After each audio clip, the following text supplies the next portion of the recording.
आप सभी का हमारे इस चैनल में स्वागत है। आज हम लोग बात करने वाले हैं एसएससी सिलेक्शन पोस्ट 2025 24 जुलाई में पूछे गए सारे जीके का प्रश्न है।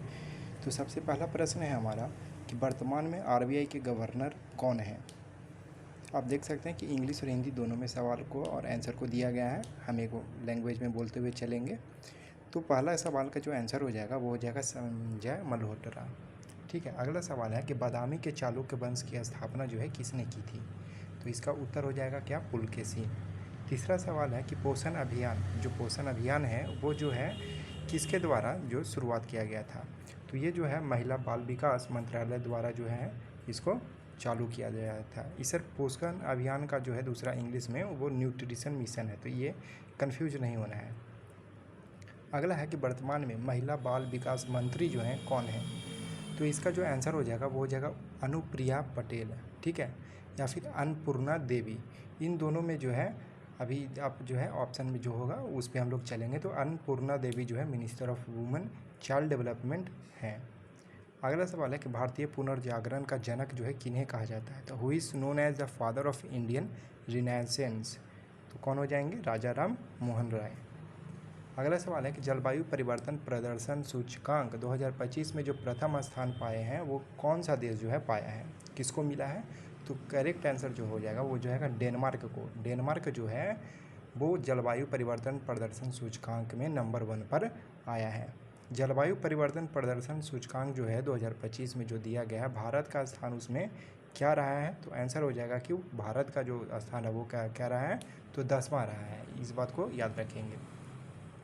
अगला सवाल है कि बंगाल का विभाजन कब हुआ था। तो when was the partition of Bengal done, कब किया गया था। तो 16 अक्टूबर 1905 को जो है किसके द्वारा घोषणा किया गया। तो लॉर्ड कर्जन जो है 19 जुलाई 1905 को जो है इसकी घोषणा करता है और 16 अक्टूबर 1905 को जो है बंगाल का विभाजन कर दिया जाता है। अगला सवाल है कि अरुणाचल प्रदेश के पूर्व में कौन सा देश जो है स्थित है। तो पूर्व दिशा में पूछा है तो कौन हो जाएगा, तो म्यांमार हो जाएगा। कौन सा है, म्यांमार है।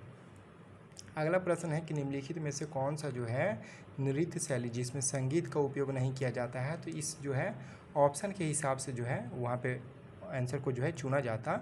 ठीक है, तो इसमें याद रखें कि चित्रकला नृत्य या फिर मौन नृत्य परीक्षा के हिसाब से जो है आंसर वो ऑप्शन पे डिपेंड करेगा।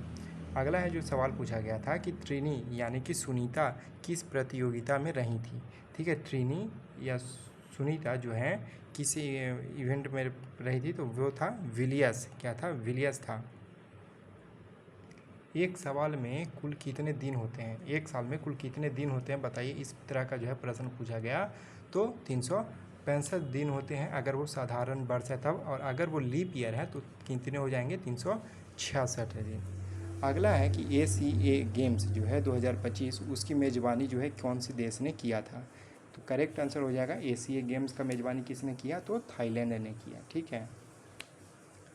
अगला है कि कोशिका का कौन सा भाग कोशिका के आंतरिक भाग को बाहरी वातावरण से अलग करता है। कोशिका का कौन सा वो भाग है जो आंतरिक भाग को और बाहरी भाग को अलग करता है। तो वो कौन सा हो जाएगा, आपका हो जाएगा कि प्लाज्मा मेम्ब्रेन जो होता है। ठीक है, प्लाज्मा मेम्ब्रेन।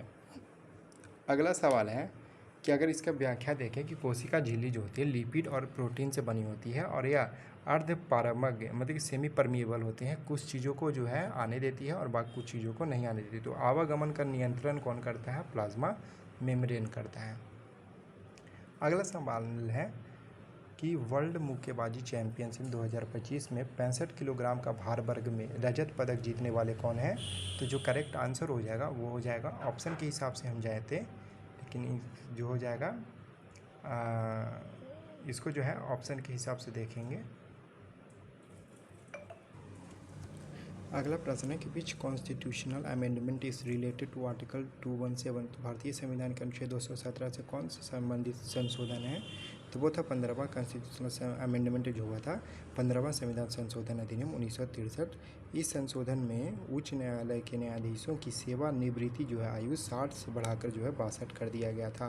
तो याद रखें 1963 में 15वां संविधान संशोधन के तहत ये किया गया था और इसका जो अनुच्छेद है वो किससे है, 217 से।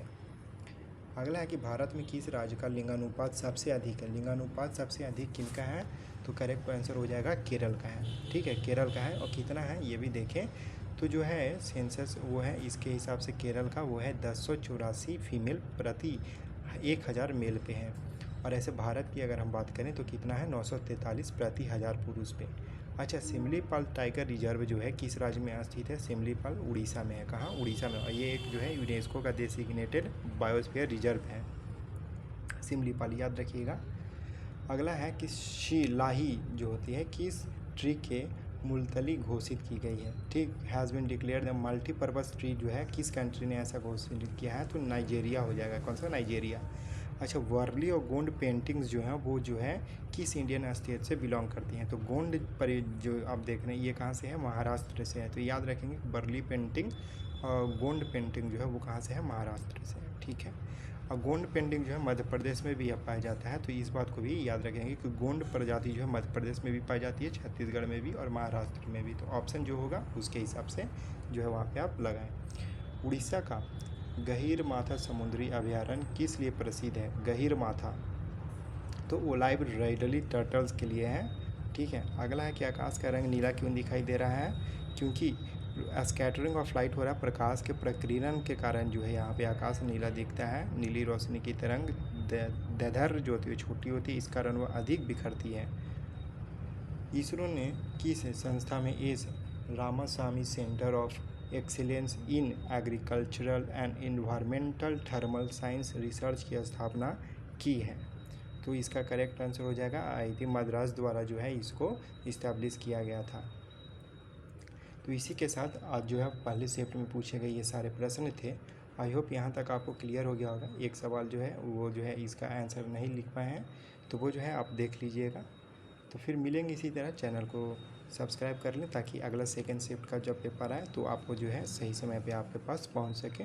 इसी तरह जो है SSC के होने वाले सारे एग्ज़ाम्स के एनालिसिस जो है आपको हमारे इस चैनल पे मिलेगी, वो भी सटीक उसी समय जो मिलेगी ताकि जो है फर्स्ट शिफ्ट वाले बच्चे देख सकें और फिर सेकंड शिफ्ट वाले बच्चे जो हैं देख पाएंगे, थर्ड शिफ्ट वाले जो है एकदम अपने टाइम पे देखकर जो है एक बार अपने एग्ज़ाम सेंटर के अंदर घुसेंगे।